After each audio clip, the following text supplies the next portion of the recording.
Ebana, jambo na karibu sana mtazamaji wa Bongo Super Media.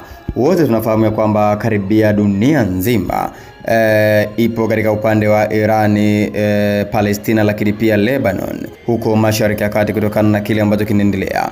Marekani na Israeli wamekuwa wakishambulia mataifa haya. Sasa cha kushangaza zaidi, wakati ukimya huu umetanda Mashariki ya Kati, ndio kipindi ambapo Japani na Wajapani wameamua kujitokeza katika mji mkuu wa Japani, Tokyo, kwa ajili ya kuhakikisha kwamba wanasimama na Iran katika kipindi hiki ili vita visirejee tena. Mtazamaji, video clip ambayo unatazama hapo ni video clip ambayo imebeba hisia kubwa kweli kweli, sababu katika maandamano na mkutano ambao umetokea pale Tokyo, watu wamebeba mabango.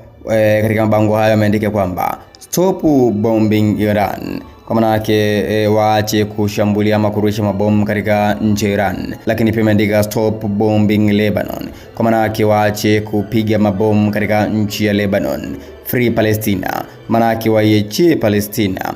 Na ameandika boycott Israel, kwamba wao wanaikataa ama hawahitaji Israeli katika mabango yao ambayo waandamanaji hawa wameandamana. Lakini pia wamebeba picha za watoto ambao walidhurika pakubwa kweli kweli, wengine wakapoteza maisha pale nchini Iran katika shule moja ambayo ilishambuliwa katika mashambulizi ya Israeli na Marekani. Kwa hivyo wameweka picha hizo kwa ajili ya kuomboleza. Japani wanaonyesha kabisa msimamo ya kwamba wapo na Irani bega kwa bega. Ikumbuke tu kwamba Japani hawaipendi sana Marekani, kwa sababu Marekani aliwahi kutumia nyuklia kule Hiroshima na Nagasaki. Kwa hivyo ni ngumu ukamkuta Mjapani anaisupport Marekani, ni ngumu mno kutokana na kile ambacho Marekani aliwahi kukifanya. Mtazamaji, maoni yako ni yapi kuhusiana na hiki ambacho anakifanya hii leo Japan? Andika hapo katika sehemu ya comment.